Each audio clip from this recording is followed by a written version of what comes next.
Welcome to the Gentleman's Talk, where the podcast talks about a man's battle with mental health, his personal experiences, and his journey to be a better soul. Hosted by James Dean Littlejohn.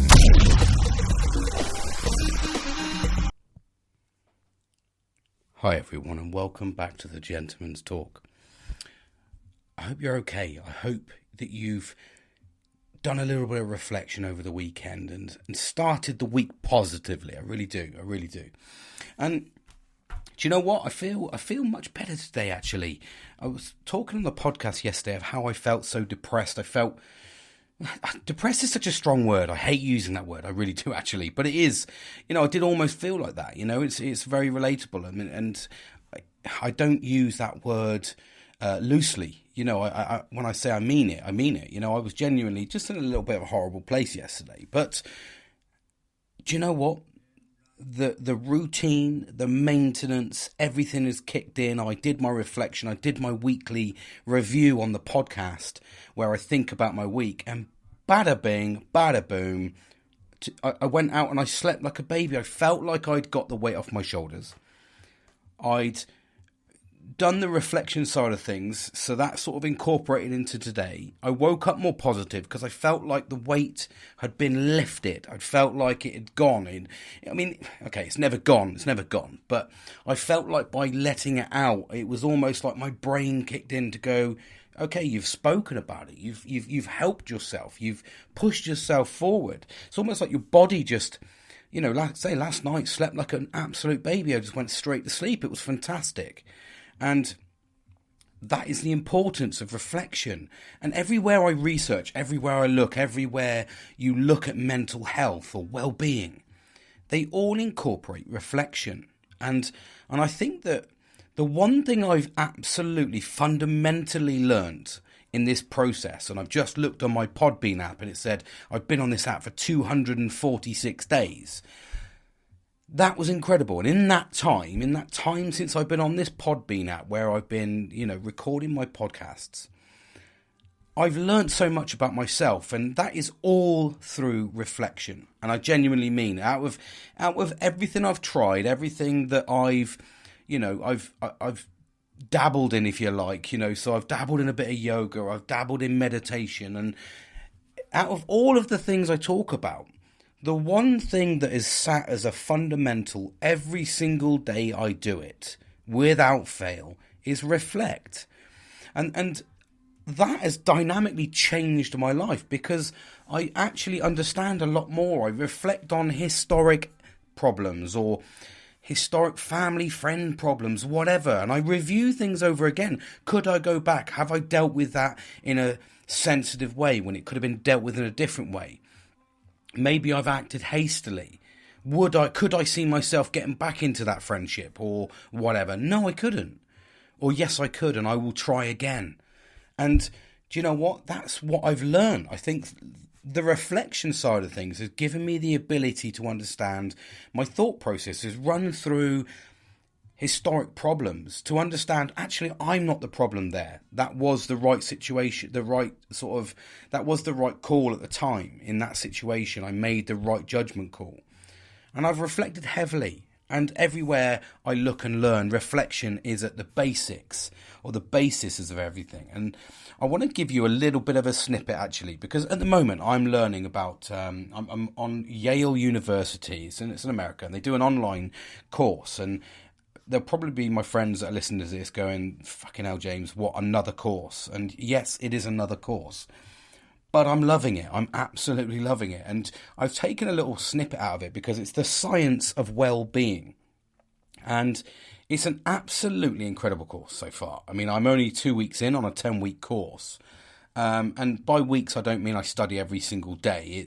It works on a basis that you as long as you can do 2 to 4 hours a week, that's your weekly limit. So it's 10 weeks. That's achievable to better yourself, or you squeeze in a half an hour at dinner break, because a lot of it is video based with an assessment at the end. So, and then obviously you get an assessment at the end of the actual module as well. So, and it comes with a nice sort of kind of shiny, I've done some, the next level in CPD, continuous professional development. So I'm loving it. I'm absolutely loving it. This is an American-based course. Now, what I've taken from this, I'm going to read a little segment because it's their interpretation of what I believe is reflection, and they put it in slightly different terms, and it may be relatable, so that's why I want to share it with you. And in the the science of well-being, they call it, and this is by a proper, genuine, PhD, whatever, psychiatrist, the works, they absolutely love this stuff, psychiatry and all that sort of stuff, massive in America. So they call it savouring. Savouring, and I'm going to give you the synopsis of what they call savouring, because I just think it's absolutely amazing how they interpret it, and it's very relatable. Savouring is the act of stepping outside of an experience to review and appreciate it. Often we fail to stay in the moment and really enjoy what we're experiencing. Savouring intensifies and lengthens the positive emotions that come with doing something you love. So, and they put in here, this is what I'm learning, so that's the main little synopsis, doing something you love, and that is where, and this is what I have to do, so I'm going to give the next little bit here, is that for the next 7 days you will practice the art of savouring, this is what I have to do, by picking one experience to truly savour each day. Now I do that in reflection, so this is giving it even more gravitas, even more purpose. It could be a nice shower, it could be a delicious meal, a great walk outside, or any experience that you really enjoy. When you take part in this savouring experience, or this savoured experience, be sure to practice some common techniques that will enhance your savouring. These techniques include sharing the experience with another person. And, I made a TikTok about this earlier on because I'm going to talk about that today. Thinking about how lucky you are to enjoy such an amazing moment.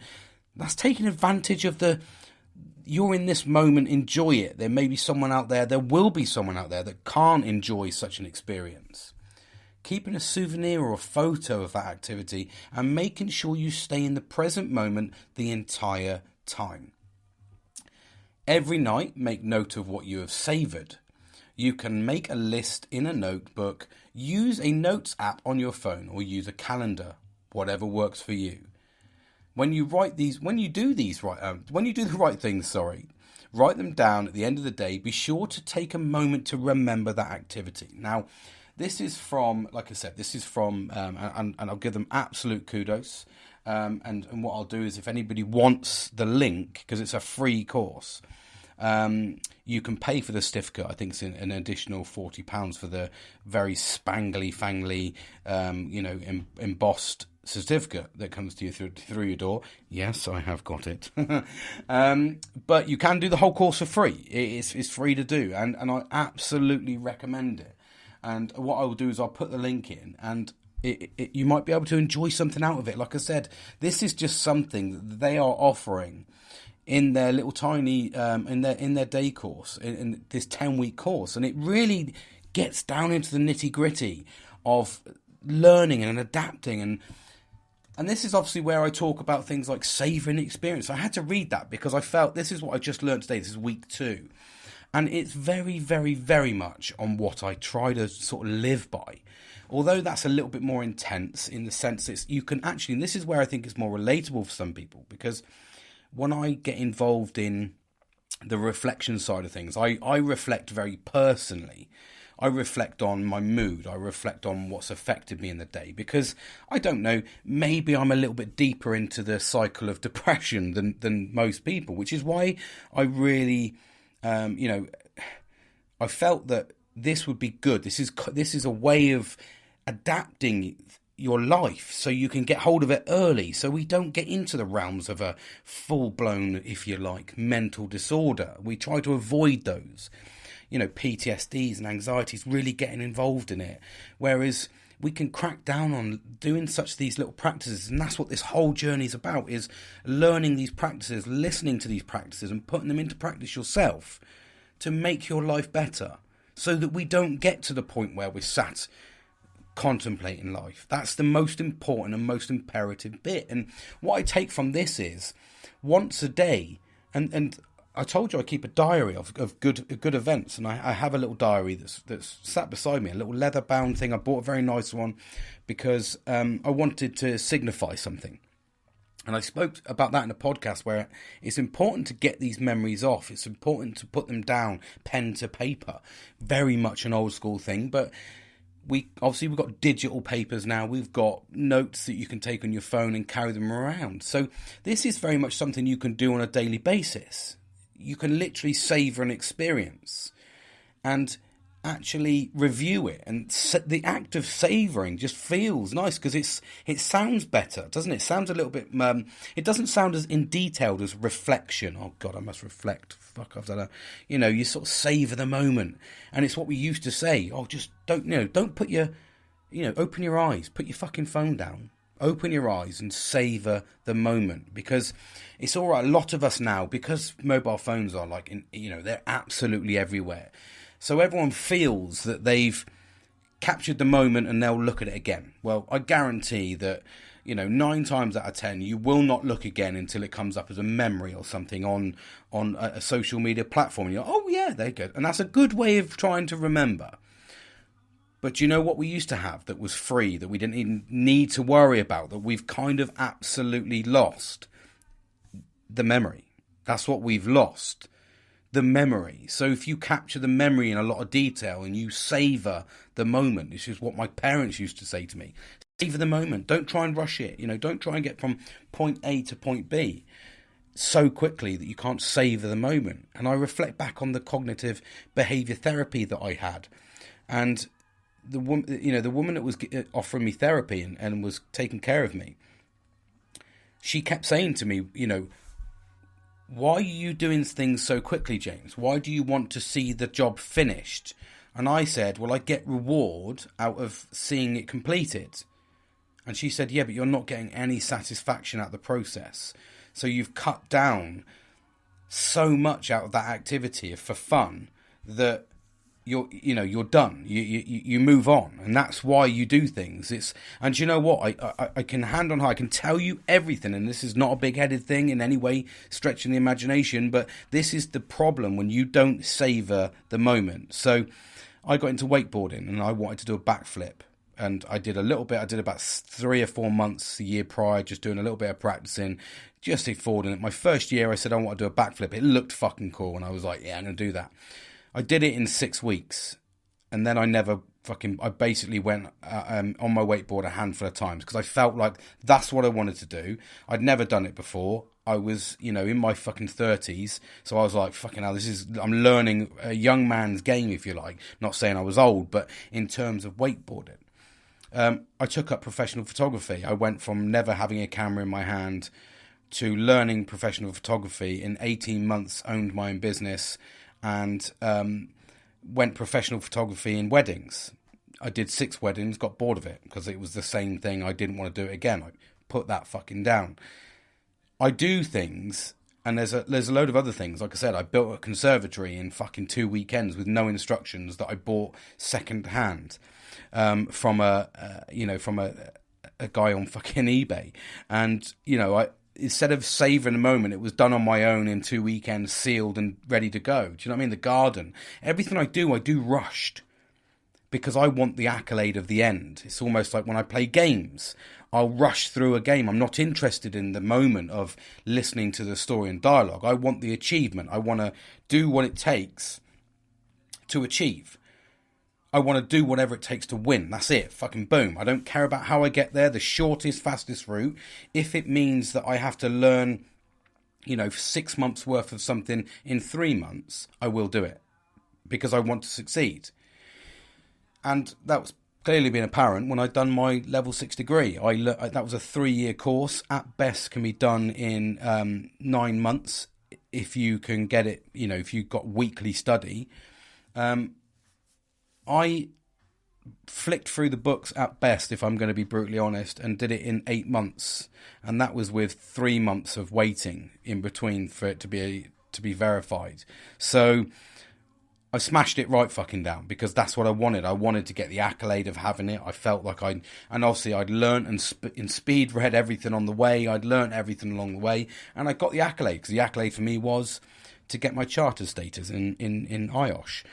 That was the goal. That's the goal I'm still fortunately on. I still got a little way to go. But it just goes to show that sometimes when you don't savour the moment, you lose a lot. You lose so much out of the process, of the enjoyment of it, if you just want the end goal.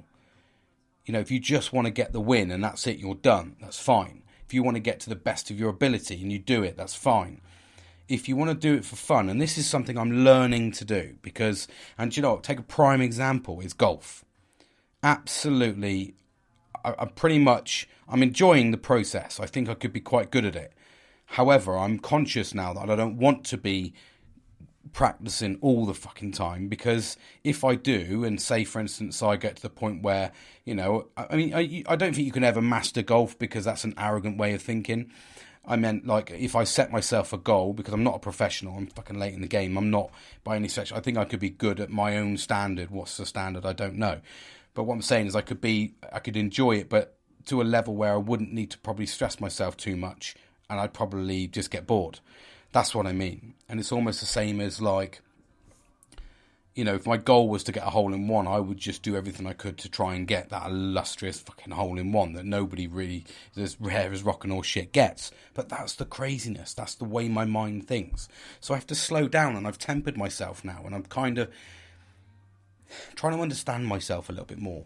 So by understanding myself, I can slow things down. And I was very conscious of that. And I've been involved in that in the process of reflecting or savouring the moment.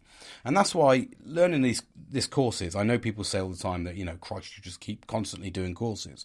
I do, because I have a strive to learn. But I'm not doing it about loads of different things.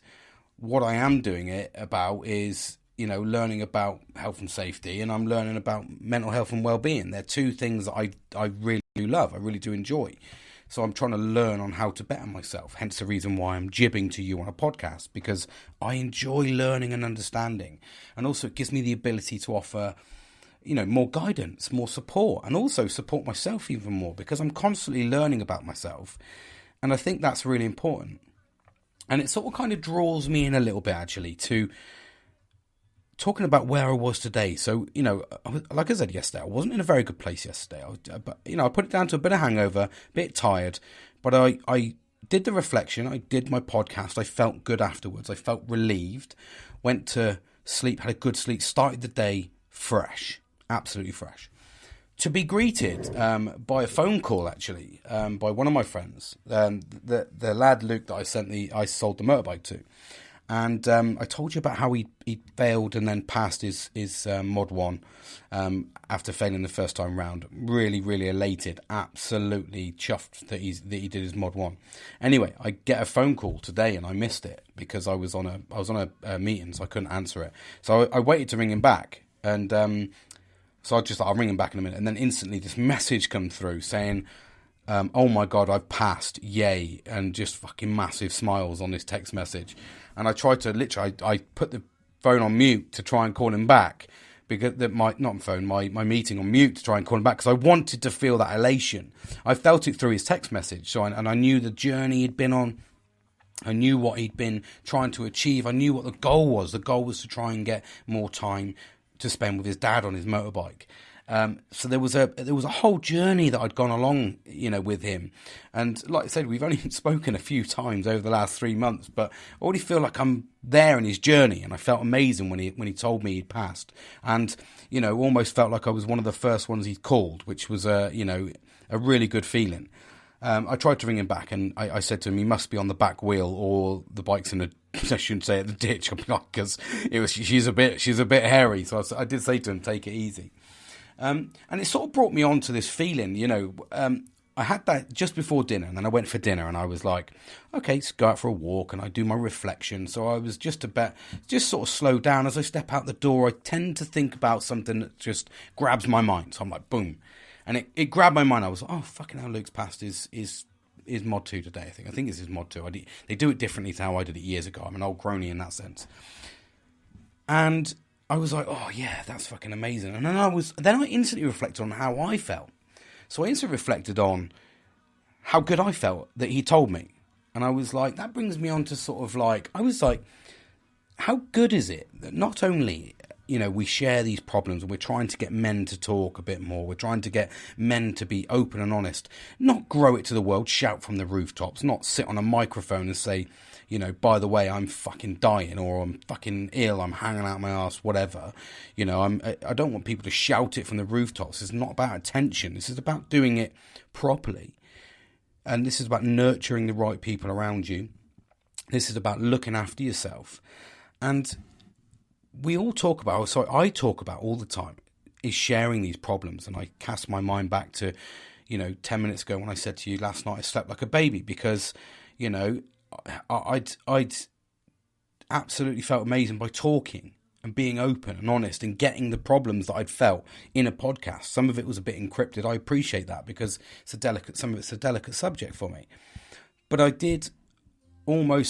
felt better for it, because I felt like that weight had been lifted, and it gave me a sort of ability, a foundation to analyze things. And I did. I went for a walk. I did my meditation, so it was a meditation reflection, if you like. And I just took a walk and I just reflected on everything and how it happened. And I was like, okay, but that's not a negative. That's not a positive. That is a negative. Or that's a positive. Oh yeah, it is a positive. Just reflect and analyze and making it look like I'm thinking about things.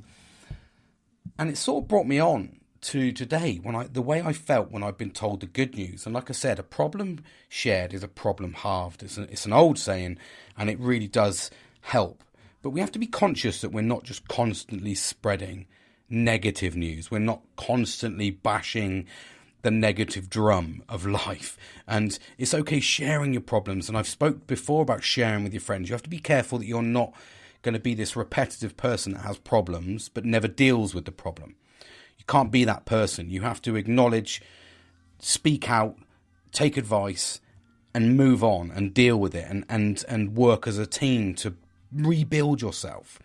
If you're one of these people that just sit there and just, I'm having a shit time because I'm in this relationship, or I'm having a shit time because I'm in this situation, but you're not actively making the efforts to get out of that situation, you're going to slowly piss your friends off, because they're going to be like, look mate, I can't. I mean, I've heard it so many times. I've heard it even other people talking about other people, and I think to myself, you're not offering them advice, you're just getting fucked off with them. And then you go, oh, actually I've offered them loads of advice, they're not taking it, they keep going back, or they keep doing this, or they keep making this silly fucking mistake, whatever it may be. You have to have the want, the need, and the ability and strength to build yourself back up. Take the advice of the right people around you. And that's what we do. We nurture the right people around us. We nurture positivity. And then, like I said, the way I felt today was amazing. And we must be conscious to share good news. It's so important to share success stories as it is to share our unfortunate stories. We can turn failures into a joke, we can have a laugh about it, and we can rebuild from that. We can turn our positives into, great memories, our successes into great memories.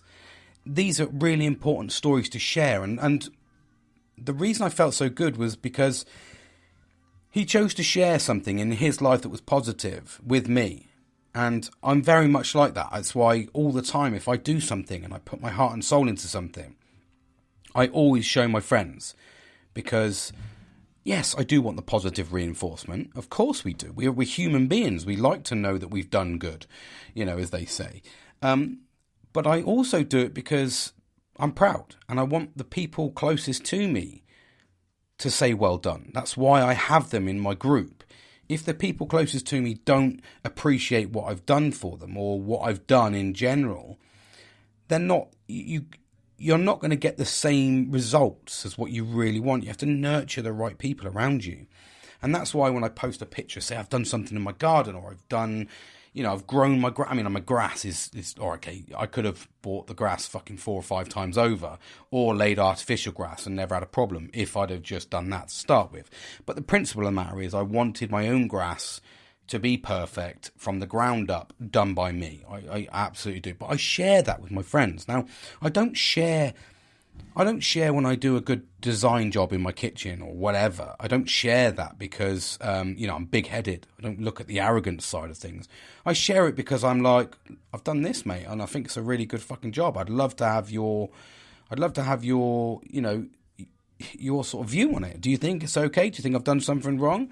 Let's listen to what you've got feedback-wise, and that's why we ensure that we have the right people around us that we can take criticism as well as positivity about.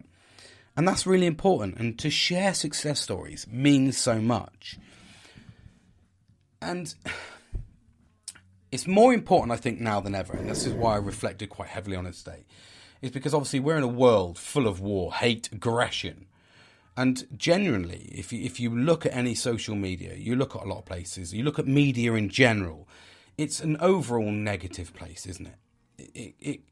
We could all do with that positive pop every now and then. And it's those positive pops, if you like, that give us the reinforcement to believe that there is humanity out there. There is a human element still. We've still got that. We're not consumed by computers and, media and just shit around us. There is that inherent positive pop that makes us feel good. It releases the serotonin. And unfortunately, but undoubtedly, one of the biggest ways to play a part in that, on our sort of within our day-to-day happiness, is savouring the moment and sharing it, reflecting and sharing it, sharing our success stories. If you've had a fucking bad day, try and turn it into a comedy sketch and tell your mate, oh, how's your day going? Oh, my day's going all right, bit shit, I've been stuck on this fucking meeting for an hour. And then, you turn around and say, fuck me, I've been on this for 5, mate. Top trump that, I've had to shit. You turn it into a bat, I've had to shit in my seat, mate, I can't even leave. You try and turn it into banter. That's reflecting, savouring the moment, but for a positive way. And I mean, men are good at that anyway. Men are good at ripping the shit out of any scenario as much as they can. We turn a childish moment into everything, don't we? Which I think is a positive, to be fair. But spreading positivity wherever you go and however you can will ensure that we're surrounded by positivity. And we can do it in such simple ways as well. We can just sit there and smile. I mean, what does smiling do? It does everything. It's one of the simplest forms of spreading positivity. Take your time to just pop those pearlies out and give yourself a good smile. It sends a warm signal as well to other humans, other people. There are humans out there, but it sends a signal to them that you are good. And how many times have we sat there and we've smiled at someone and they've smiled back? I mean, yes, you might get a bit of a freaky look from some people, and they think, "What the fuck's he smiling at me for? Is he a fucking dodgebot? What is he?" You know what I mean? I do get the element, but if you just have a general smile at somebody within the same age bracket you, or above you, or below you, whatever bracket you want to choose, just have a smile. Send them that pearly whites. Get them out there, and it's a simple way of promoting positivity. Another way is that I choose all the time is compliments. And I think compliments for me, I'm just giving you a little breakdown, by the way, of just some areas that I picked up that I think and would be good. And that would be things like, that'd be things like compliments and stuff like that. I think it's really important. We lose that traction with humanity at the moment, especially with a fast-paced life where a lot of us are working from home. A lot of us lose that interaction with other people, and we forget, because we deal with a digital form, it's very black and white, isn't it, in terms of you send a message, bosh, when you send an email or a text message, how many times have you sent that and you've received a negative feedback because you're like, shit, did I write that wrong? Because they've just misinterpreted it. Because there's no emotion behind a text. There's no emotion behind an email, is there? So it's really hard. You lose that ability to compliment people. You lose that thought process. And then when you do see them, you skip over, because you've turned into your own mini robot. You skip over the general parts of life. Is, hello, how are you? How have you been? Oh, mate, you look amazing. What have you been doing? You've been running or whatever. You lose that ability of just adding a little bit. I've even been in shops at the moment where you sit there and there's people that just walk up to a till, and we're so used to the the self-service ones, that when we do get someone, we just sit there, throw the item down, pay for it, walk off. Very rarely do people say, hi, how are you, how's your day? Very rarely do they discuss. And I don't think that just comes from the customer. I get that from a lot of workers as well. Even I'm always a complimentary person. I like to talk to people, and you get the odd person who will talk to you. But the amount of times I've walked up and I've looked at someone and they've not said anything and they just tell me a price, and I go, wow, we've lost this communication skill, and it is very much. We're becoming very reclused, if you like. We're closing in, and we're not spreading our wings anymore, so we get a little bit frightened. So paying compliments is a really good way. Even do it when you're walking past someone. Don't be ashamed. Don't be ashamed to say, hi, how are you? Oh, your hair looks nice. Whatever. I mean, obviously, be careful of what you compliment nowadays, because some people do get a little bit funny about you complimenting, think you're hitting on them or something. You're not. You're just being a nice person. But try it. Try it. It's such an important thing. Be helpful as well. I wrote this down. Be helpful. Lending a hand literally wherever you go. Just stopping and helping somebody just makes you feel amazing, makes the other person feel amazing. How many times we go through life and we just ignore things now? We keep our heads are pinned forward. We don't look down. We don't look up. We don't look left or right. We're just tunnel visioned. I'm getting from point A to point B, and we don't do anything helpful. I mean, even I look at it, even in my children, and I look at them and go, the toilet roll's empty, and you think to yourself, somebody fucking used the last bit of the toilet roll, mate. What the fuck? Why haven't you changed it? I've made it easy for you. It's right fucking beside you. But they lose that, and you have to then bollock them, and you shouldn't be bollocking them. It should just be a natural instinct to help each other. But we don't. We're very selfish now, aren't we? We've become very enclosed, and with that has come selfishness. And it's really important to acknowledge that and move forward and help people, because that's how we make friends. That's how we avoid negative people, is because you help people. You may even be able to break down a negative barrier by helping that person. How many times have you fallen out with somebody on email or message or text message, and you lose friendships and relationships like that? But if you just went face to face and acknowledged and had a helping hand, or offered them some advice or a helping hand in something they're doing, you build relationships. We've lost that. When you walk past someone, help them. I mean, I stopped the other day to literally, somebody had a burst tyre, and he was a youngish lad, and I thought, well, I'll ask and stop and ask the question. I don't want to patronise him. Do you need your tyre changing? Have you done it before? I see you sat here, and because I went into town and come back again, and he said, yeah, it's in the car, mate, but it's a small thing here, so it's just a space saver, mate. It's enough to get you to town.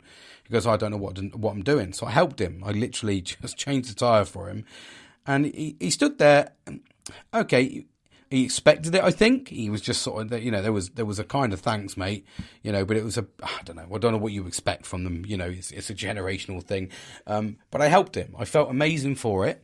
Got him underway, and I said to him, advised him, you need to get to the nearest garage to get it changed. Probably still see him driving around fucking sideways in about 2 weeks' time, spinning it with his fucking neon lights on, not giving one fucking shite.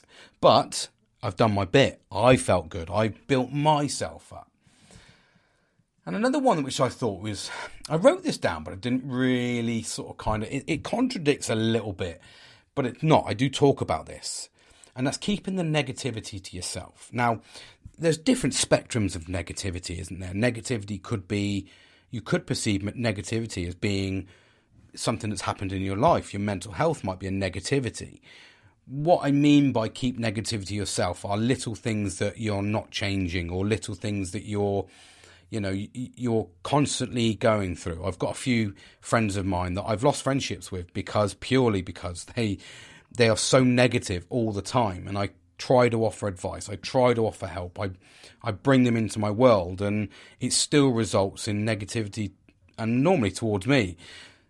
And I've lost that because they didn't want to help themselves. That's the type of negativity that I think people should keep to themselves. I think that negativity just spreads negativity, and that's what we're trying to avoid. We talk about that positive. Surround yourself with positive people. Promote positivity. Yes, we have bad days. Christ alive, we have bad days. But when you turn those bad days into bad weeks, into bad months, into Christ, stay away from fucking Bob over there, mate. He is a fucking downer. He's a downer, Debbie Downer, mate. He's going to fucking ruin your day. Do you know what I mean? He's going to absolutely crucify you. He's going to be nothing but negativity. The guy has got nothing good to say about anything in life. Now, I could put a mental health spin straight onto that. And there'd be people that be going to me, but what if Bob has problems that he can't deal with? And that's where I say we have an opener there. We go in, we ask if he's okay, and this is where the journey comes. And this is what I mean about sometimes you have to break the barrier of negativity to understand why it's negative. And if Bob turned out that he was having a shit time, maybe his relationship was falling apart, or something happened at home, or something happened in his health, could be absolutely anything. Maybe, you know, I don't know, whatever. I'm not going to go into the details, but there may be something that's a foundation of why Bob is unhappy. But when you break into there, if you establish that, you know, you offer Bob advice, you see Bob makes a change, you know, be more Bob. Bob's fucking good. You know, he's made a change, and then brilliant. We bring him back into the circle because now we've helped him. If you go in to speak to Bob and Bob just fucking constantly, I don't know where I've got Bob from, but it's working for me. If you speak to Bob and Bob's just constantly negative about a certain topic constantly, but does nothing to help himself, but turns that negativity into every aspect of his life, and I'm talking from experience that I do know people that do that. They have a negative approach, and then all of a sudden it's, this has happened because of this. This is happening because of this. That happened because of that. You know, when you get that and it's all one centre point, and you think to yourself, but that centre point's quite an easy thing to do, mate. You need to fucking sort that out. And then you go, okay, yeah, you offer him advice to sort it out. You maybe point them in a direction, signpost him to support, and he does nothing. Then what do? You cut fucking Bob out because you've tried. Now he's bringing down your mental health because he doesn't want to help himself, and you're trying to help yourself, or you're trying to remain positive. That is the details of keeping negativity to yourself. And I think it's really important that you do that. And people like that will never, ever thrive. They don't want to thrive until they want to better themselves. And I'd like to think that there will be a point where those people will realise. Like I said, I was a Debbie Downer for years. I spent 11 years in a fucking hole, and I was angry. I was like a fucking walking fist. You know, I was angry all the fucking time. I blamed everybody. I blamed people for not understanding my pain. I'm not understanding my mental health. You don't fucking know me, all this. I did that. I blamed the accidents from 11 years ago. I blamed fucking therapists. I blamed insurance companies. I did everything. I blamed everyone.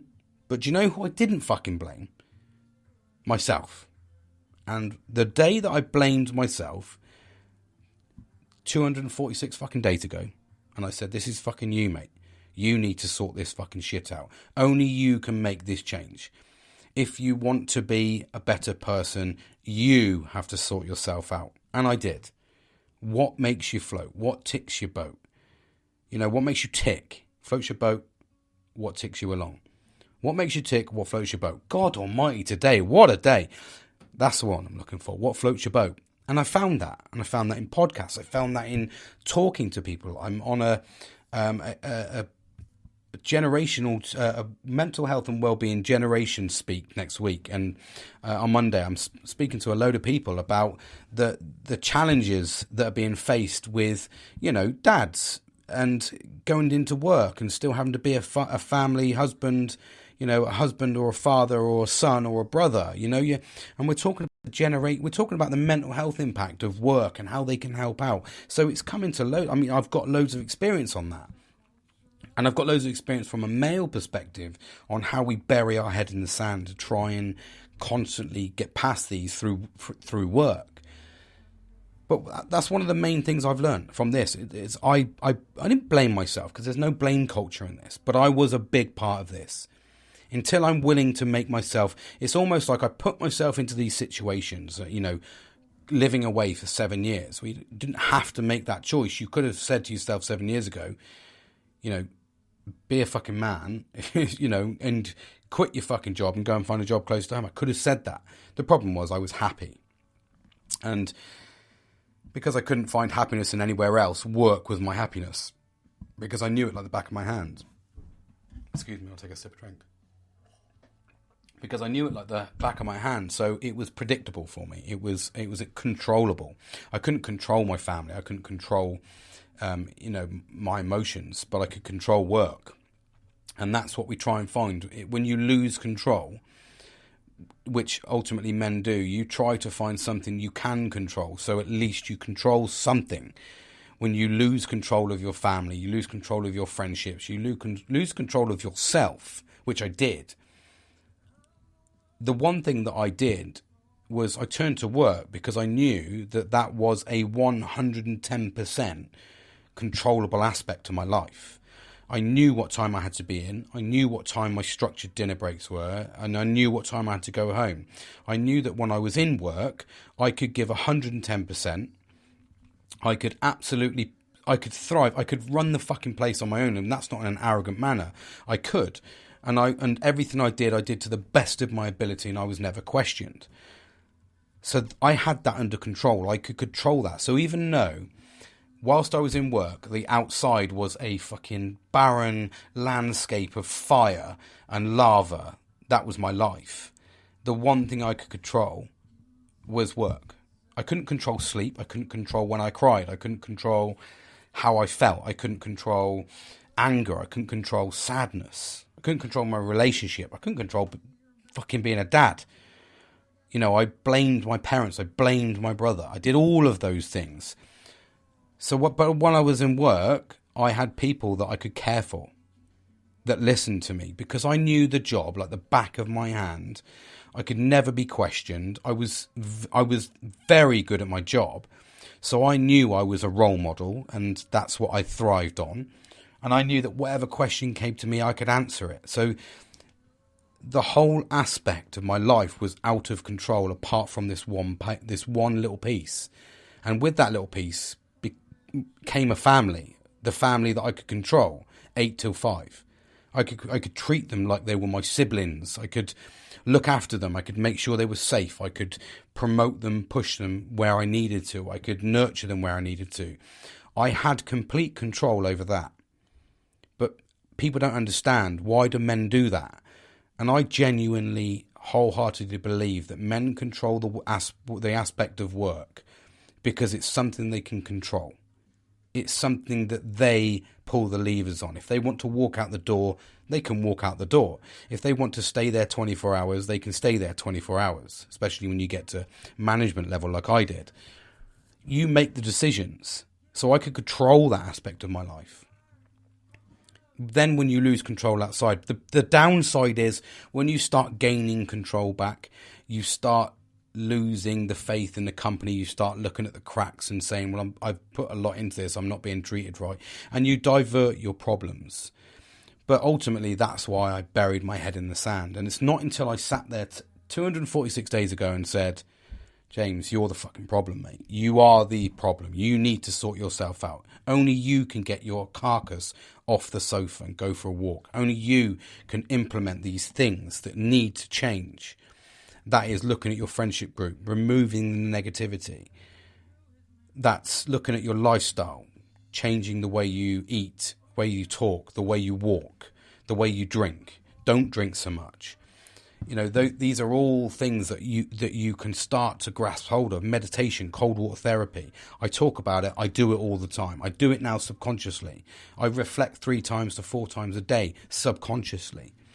And I do all that because I've bettered myself. I've taken control of my life again. Instead of sitting there and blaming everyone else for other problems, I now seek my friends when I need them, and I share success stories with them.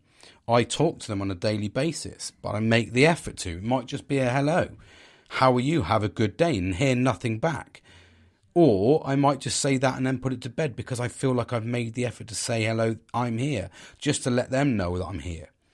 I do this as a routine. These are imperative routines.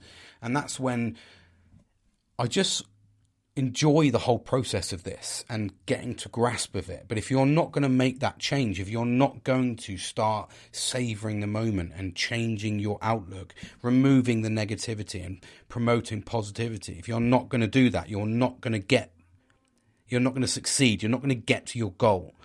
Every time you set yourself a goal, if you're not grabbing those basics in life of talking to your friends daily, checking in with them, seeing how they're getting on, speaking to your family as and when you need to, because there'll be a day when they're not going to be there. Especially parents, you need to enjoy your time with your parents. These are all fundamental things that we lose track of, we lose sight of.